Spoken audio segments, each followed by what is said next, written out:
सुप्रभात बच्चों, आज हम आपके बीच चर्चा कर रहे हैं रिसर्च एंड डेवलपमेंट, अनुसंधान तथा विकास। हम आपसे ये कहीं भी किसी रूपरेखा में ये ढका छुपा नहीं है कि अनुसंधान तथा विकास ये हम आपके जीवन के अंदर या जीवन से विभिन्न मुद्दे और चुनौतियों से संबंधित है। जब हम आप अपने जीवन के अंदर बहुत सारे क्रियान्वयन करना चाहते हैं, समाज के अंदर बहुत सारे परिवर्तन लाना चाहते हैं, या समाज की बहुत सारी बुनियादों को जानना चाहते हैं और समाज के बुनियादों और उसके विभिन्न ढांचों के क्षेत्र में काम करना चाहते हैं, तो हम आपको ये बात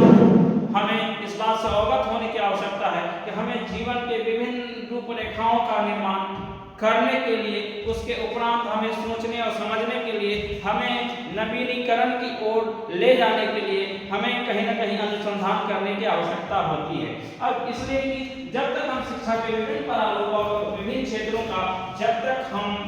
गहन चिंतन के साथ पठन पाठन नहीं करते हैं, हम उनके विभिन्न प्रकार के मुद्दे और चुनौतियों के क्षेत्र में काम नहीं कर सकते हैं। इसलिए कि जब तक हम आप अनुसंधान नहीं करेंगे तब तक हम आप विकास की बात भी नहीं कर सकते हैं। इसलिए कि अनुसंधान हर वो किसी भी क्षेत्र में हर वो कार्य कुशलता का नवीनीकरण है जिसके माध्यम से हम समाज राष्ट्र का निर्माण कर सकते हैं। समाज राष्ट्र का निर्माण, उसका विकास हम उसी समय में कर सकते हैं जब हम आपके मन मस्तिष्क के अंदर अनुसंधान तथा उसके विकास के क्षेत्र में विभिन्न प्रारूप हम आपके पास पहले से तैयार होंगे। और जब हम आपके मन मस्तिष्क के अंदर पूर्व से बहुत सारे कुछ कार्य करने की जो कार्य कुशलता आपके अंदर होगी, तो शिक्षा के विभिन्न क्षेत्रों के अंदर आप विकास के विभिन्न क्षेत्रों के अंतर्गत हम आप क्या करेंगे, बहुत सारे अनुसंधान के द्वारा बहुत सारे ऐसे कार्य अंजाम देना चाहेंगे जिससे संबंधित हम बहुत सारे कार्यक्रमों का निर्माण करेंगे और कार्यक्रम करने के साथ कार्य कुशलता के माध्यम से पाठ्यक्रम का निर्माण करना चाहेंगे और पाठ्यक्रम के विकास की भावनाओं के क्षेत्र में हम कक्षाओं की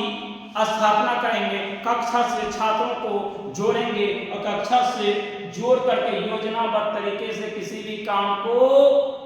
करेंगे, तब जाकर के हम छात्रों के विभिन्न प्रकार की रूपरेखाओं का निर्माण हम कर पाएंगे। उसी तरह से अगर हम अनुसंधान करना चाहते हैं तो अनुसंधान करने से पूर्व हम आपके मन मस्तिष्क के अंदर किसी भी संरचनात्मक दृष्टिकोण पर विषय वस्तु पर आधारित होकर के उसके उद्देश्यों की पूर्ति के लिए संस्थागत तरीके से कार्य करने की जरूरत होती है, जिसको हम योजनाबद्ध तरीके से कर सकते हैं। और जब तक कोई योजना नहीं बनाते हैं तब तक हमारा अनुसंधान पूर्ण नहीं हो सकता है। इसलिए कि अनुसंधान के क्षेत्र में हमें संरचनात्मक दृष्टिकोण अपनाने की जरूरत है, जिसके माध्यम से हम अनुसंधान के क्षेत्र में संस्थागत तरीके से और विभिन्न प्रकार की संस्थाओं का भी निर्माण कर सकते हैं। इसलिए कोई भी संस्था शोध के क्षेत्र में अपने छात्रों की महत्वपूर्ण भूमिकाओं को उसी समय बढ़ा सकती है जब उसके क्षेत्र में उसके शिक्षक अध्यापकों के द्वारा अनुसंधान करने के लिए अधिक अवसर प्रदान किया जाए। जब तक अधिक अवसर प्रदान नहीं किया जाएगा इसकी प्रक्रिया पूर्ण नहीं हो सकती है, और इसकी प्रक्रिया उसी समय पूर्ण होगी जब अध्यापकों को संस्थागत तरीके से संस्थानों के द्वारा ज़्यादा से ज़्यादा क्षमताओं पर निर्धारित गुणवत्ता वाली योजना का लाभ शिक्षकों को मिलेगा, तो उस योजनाओं का लाभ छात्रों को भी मिल पाएगा। तो इसलिए कि हम अनुसंधान के क्षेत्र में अनुसंधान को उसी समय हम ज़्यादा से ज़्यादा महत्व देते हैं जब शोध बिंदु पर आधारित होकर के हम किसी भी कार्य को 100% करने की क्षमता रखते हैं। और शिक्षक के अंदर किसी भी क्षमता और उसकी कार्य कुशलता उसी बात पर निर्भर करती है कि उसने अनुसंधान और शोध के क्षेत्र में कितने काम किए हैं, प्रोत्साहित योजनाओं का लाभ कितना शिक्षा के विभिन्न क्षेत्रों में उसने शिक्षण और शिक्षण संस्थानों के अंदर कितना दिया है। ये अनुसंधान की अलग अलग क्रियात्मक दृष्टिकोण पर आधारित होती है और ये समितियों के द्वारा पूर्ण की जाती है, जिसके माध्यम से हम आपने सुना होगा विश्वविद्यालय अनुदान आयोग के द्वारा भी इस बात को भी बताया गया है कि स्नातक या स्नातकोत्तर के बच्चों के लिए उसके स्तर की प्रतिभाओं पर प्रतिभा खोज का प्रतिभा खोज के माध्यम से विभिन्न प्रकार की परीक्षाओं का तथा छात्र या फिर कह सकते हैं छात्रवृत्तियों का आयोजन किया जाए, जिसके माध्यम से छात्रों के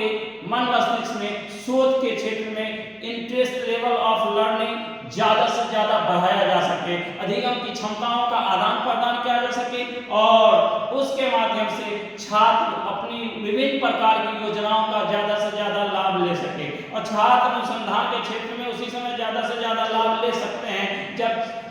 अनुसंधान के क्षेत्र में विभिन्न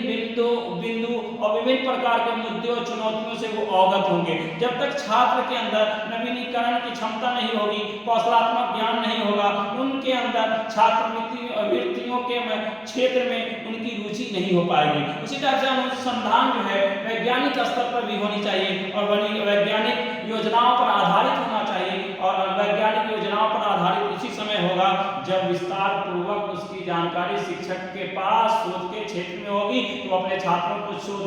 की योजनाओं और शोध की योजनाओं के संदर्भ में अनुसंधान के विभिन्न प्रारूप के संदर्भ में अपने छात्रों को अवगत करा पाएगा और छात्रों की समस्याओं का भी समाधान कर पाएगा। इसलिए हमने इस विद्यालयों के अंदर भी इस बात को देखा है कि राष्ट्रीय अनुसंधान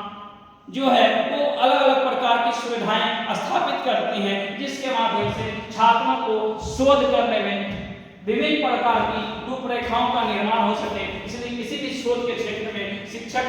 से ही पहली बार वो छात्र सुनते हैं कि हम शोध कर सकते हैं और शिक्षा के अनुसंधान के विभिन्न केंद्र बिंदुओं और उसके विकास के क्षेत्र में काम करना किसी भी छात्र के लिए उस समय काफी महत्वपूर्ण उपयोगी हो जाता है, जब कोई शिक्षक उसके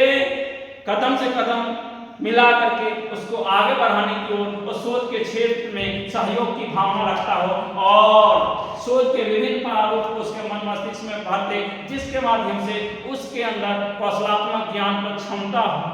वाम तरीके से उसे शोध करने की क्षमता मिल सके और अपने जीवन शैली का वो निर्माण कर सके, ताकि आने वाली जीवनी के अपने जीवन को अपने छात्रों के जीवन शैली के निर्माण से जोड़ करके अनुसंधान के माध्यम से शिक्षा के विभिन्न क्षेत्रों में विकास कर सके और विकास के महत्वपूर्ण आकांक्षाओं के जो नियम हैं वो छात्रों के मन मस्तिष्क में बैठा सके। धन्यवाद। आप लोगों से रिक्वेस्ट करते हैं कि आप हमारे चैनल को लाइक, शेयर और सब्सक्राइब करें, ताकि हम ज़्यादा से ज़्यादा वीडियो आप तक लाएं और अनुसंधान के विभिन्न क्षेत्र और विभिन्न बिंदु और विभिन्न रूपरेखाओं के क्षेत्र में हम आपको अवगत करा सकें। धन्यवाद। आभार।